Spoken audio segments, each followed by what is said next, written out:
തിരുവനന്തപുരം നെടുമങ്ങാട് പനവൂരിൽ 1.5 വയസ്സുകാരനായ അർഷിത് ക്രൂരമർദ്ദനമേറ്റു മരിച്ച കേസിൽ പ്രതിയായ രണ്ടാനച്ഛൻ അഷ്കറിനെ തെളിവെടുപ്പിനായി പനവൂരിലെ വീട്ടിലെത്തിച്ചപ്പോൾ പ്രദേശവാസികളുടെ ശക്തമായ പ്രതിഷേധമാണ് ഉണ്ടായത്.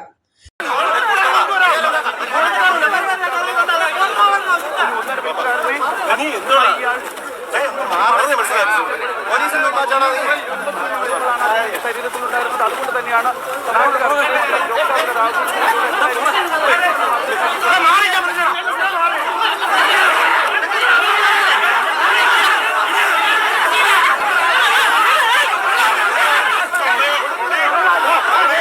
ജനക്കൂട്ടം കനത്ത പോലീസ് സുരക്ഷ മറികടന്ന് പ്രതിക്ക് നേരെ പാഞ്ഞെടുക്കുകയും കയ്യേറ്റം ചെയ്യുകയും ചെയ്തു. സ്ഥിതി വഷളായതോടെ പോലീസ് അഷ്കറിനെ അതിവേഗം പോലീസ് വാഹനത്തിനകത്തേക്ക് മാറ്റി. പ്രതി ഉപയോഗിച്ചിരുന്ന കാർ നാട്ടുകാർ അടിച്ചു തകർത്തു. സംഘർഷ സാധ്യത കണക്കിലെടുത്ത് പ്രദേശത്ത് കൂടുതൽ പോലീസ് സുരക്ഷയും ഏർപ്പെടുത്തി. കുഞ്ഞിന്റെ കൊലപാതകവുമായി ബന്ധപ്പെട്ട് അമ്മ അഖിലയെയും രണ്ടാനച്ഛൻ അഷ്കറിനെയും കഴിഞ്ഞ ദിവസമാണ് പോലീസ് അറസ്റ്റ് ചെയ്തത്. അഖിലയുടെ ആദ്യ ഭർത്താവ് അഖിൽ 2 വർഷം മുൻപ് മരണപ്പെട്ടതിനെ തുടർന്ന് അഖില അഷ്കറിനൊപ്പം താമസം ആരംഭിക്കുകയായിരുന്നു. കഴിഞ്ഞ 6 മാസമായി പനവൂരിലെ വീട്ടിലായിരുന്നു ഇവരുടെ താമസം.